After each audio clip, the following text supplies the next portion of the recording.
여러분 안녕하십니까, 강스타입니다. 제가 나와 있는 곳은요, 강동구 고덕동 그라시움 후문입니다.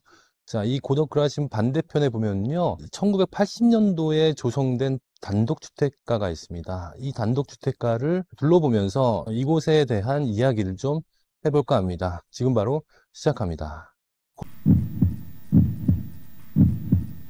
고덕 그라시움 후문이 보이고요, 이 반대편이 1980년도에 조성된 단독주택가들입니다.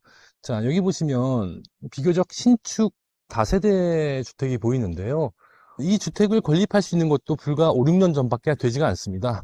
자, 이곳은요, 2006년도에 공동주택 건립을 위한 특별계획구역으로 지정이 되어 있었는데요. 그 이후에 단독주택 재건축을 진행을 했었는데요. 2010년도에 구역 지정까지 받았었습니다. 그런데 2014년에 해제가 됐는데요. 그 이유는요, 여러분들이 아실지 모르겠습니다만, 2014년도라 함은 마포레미안 푸르지오도 미분양이 났던 시절입니다. 그만큼 부동산 시장이 좋지 않았는데요. 그때 분위기상으로는 타운, 재개발 촉진 지역들도 재개발 해제 지역이 많았습니다. 그때 같이 해제가 된 거고요.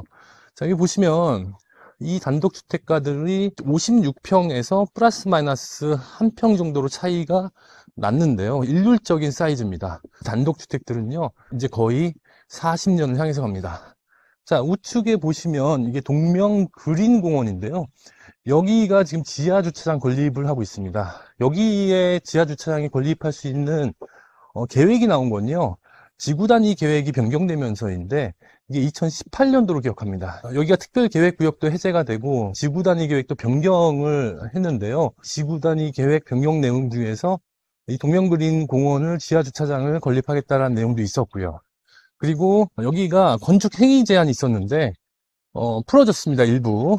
단 지구 단위 계획상 10가구, 한 필지당 10세대만 지을 수 있도록 제한이 되어 있는데요. 자, 보시면 지금 다세대 주택이 건립되는 현장도 보이고요. 이 뒤에 보면은 낡고 허름한 단독주택들이 보입니다. 노후도를 평가할 때 서울시 같은 경우는 노후도가 들어가냐 들어가지 않느냐는 그냥 외관으로만 보는 게 아닙니다. 자, 보시면 여기 같은 경우는 벽돌조죠. 이게 벽돌조인데 서울시 조례에 의하면 벽돌조는 20년이 지나면 노후도에 카운트가 됩니다. 그리고 저 뒤에 보이는 다가구처럼 새로 지은 것들 있죠. 저거는 콘크리트인데요. 콘크리트조는 30년이 넘어야 노후도에 카운트가 됩니다. 이 길을 쭉 가면요, 큰 대로변이 나오는데 이 대로변에 어마어마한 공사를 하고 있습니다. 바로 지하철 공사인데요. 지하철 9호선이 연장이 돼서 이 샘터공원역 가칭입니다. 샘터공원역이 최종 도착지로 지금 계획이 되어 있습니다. 한참 공사 중인데요. 자, 보시면 여기가 주차하기가 되게 어렵고, 그리고 세대당 단독주택들이 많기 때문에 편하게 주차를 할 수 있는 곳도 부족합니다. 옆에 있는 부청해산 주차장도요, 이게 너무 순위가 밀려가지고 몇 년을 기다려야지만이 주차를 할 수 있는 그런 지역입니다. 자, 왼쪽을 보면요. 자, 이쪽을 보면은 택지개발지구답게 길이 아주 깨끗하게 쫙 뻗어 있습니다. 그리고 느끼셨는지 모르겠습니다만 앞서 말씀드렸지만은 이 단독주택가의 필지는 56평에서 55평, 뭐 많으면 57평 요 정도 사이즈거든요. 그래서 아주 많은 지분을 갖고 있는 지주가 있거나 아니면 너무 적은 지주가 있거나 이런 집은 없습니다. 따라서 택지개발지구답게 일률적인 사이즈의 단독주택가다 이렇게 보시면 될 것 같습니다. 자, 앞으로 좀 더 가보겠습니다. 지금 요 앞에 보이는 곳이 대로변인데요. 아주 넓은 대로변이 있습니다. 자, 이렇게 넓은 대로변이 있었기 때문에 과거에 재건축을 할 수가 있었어요. 단독주택들도. 재건축과 재개발의 차이는요, 기반 시설이 잘 되어 있으면 재건축, 그렇지 않으면 다 뜯어 고쳐야 된다 그러면 재개발로 불렸거든요. 자, 여기는요, 길은 좋기 때문에, 택지개발 지구였기 때문에, 길은 좋기 때문에, 여기는 재건축으로 진행을 했었던 거죠. 다만, 2010년에 정비구역까지 지정이 됐다가, 2014년에 해제가 됐습니다. 자, 보시면, 도로변에 위치해 있는데요. 주택의 모양들은 거의 비슷합니다. 근데 특이한 점이, 여기가 근린 상가가 그렇게 활성화되어 있지가 않아요. 상가가 많지 않다는 얘기입니다. 자, 이분들이 과연 동의를 할 것이냐? 그거는 두고 봐야 알겠습니다만, 실질적으로 상가를 통해서 월세 수익이 나는 곳은 아니기 때문에 여기가 충분히 아파트가 지어졌을 때 얼마만큼의 수익을 내줄 것인지에 따라서 동의율은 달라질 것으로 생각합니다. 자, 제가 재개발 지역을 참 많이 다녔는데요. 재개발 지역에서 가장 난관은요, 이 교회입니다, 교회. 종교시설에 신성한 곳이 너무나 좋은 곳이고 너무나 영적인 곳이긴 합니다만, 재개발에 있어서는 이 종교시설이 조금 걸림돌이 됩니다.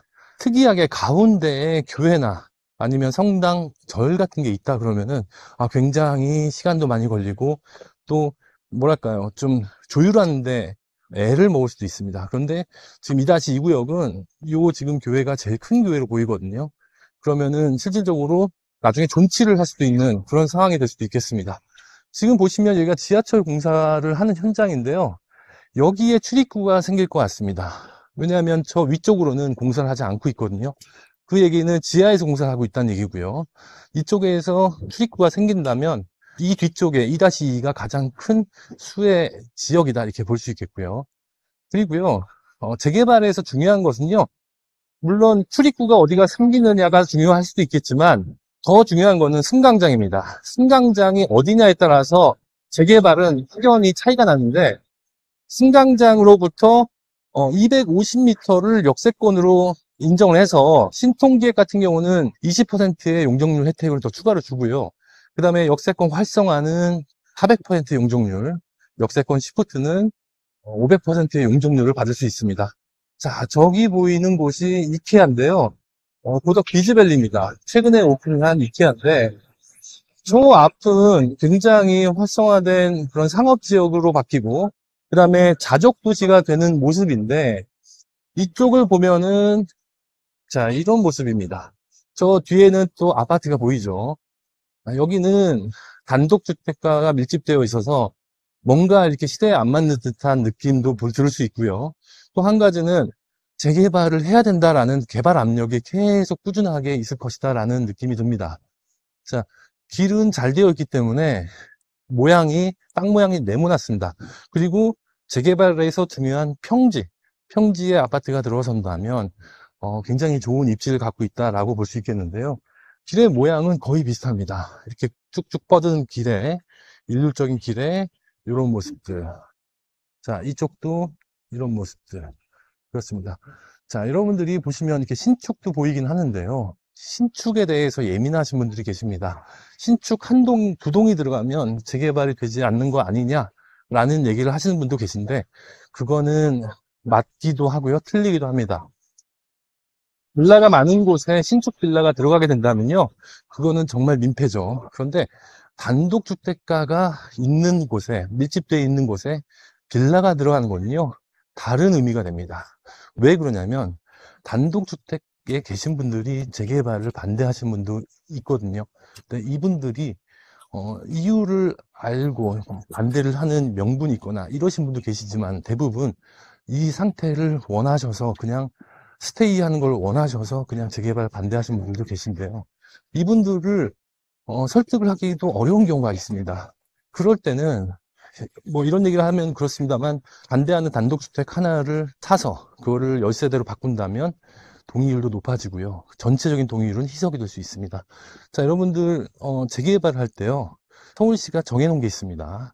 반대 동의가 20%가 넘어가면 재개발이 되지가 않습니다.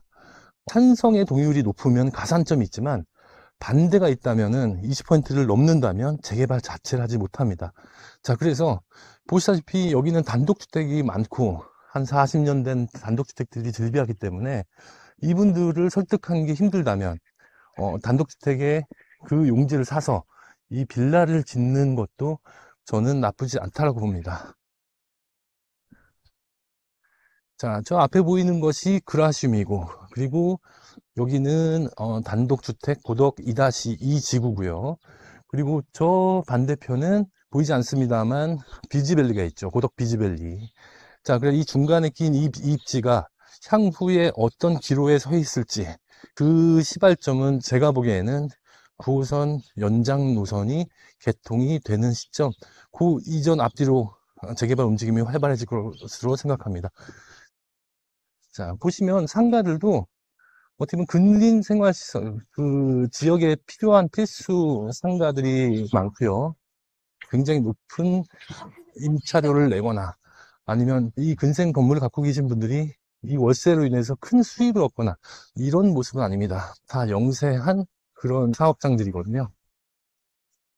자, 신축 빌라가 곳곳에 보이기는 합니다만 전체적인 규모로 봤을 때는 그렇게 많지 않습니다.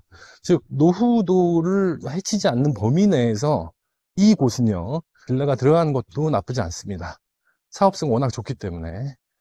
자, 이 골목을 한번 볼까요?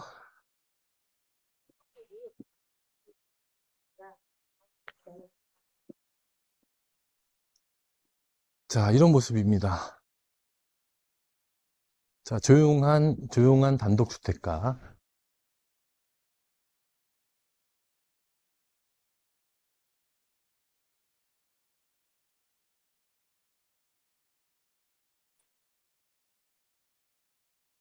자, 이런 모습이죠. 고덕그라시움. 뒤쪽이거든요, 저쪽이. 고덕그라시움 후문 쪽인데, 현재 한 20억 정도 보시면 될 것 같습니다. 지금 30평대 기준으로. 그 앞쪽은 21억 정도로 보시면 될 것 같고요. 자, 여기가 재개발이 된다면 얼마나 될까요?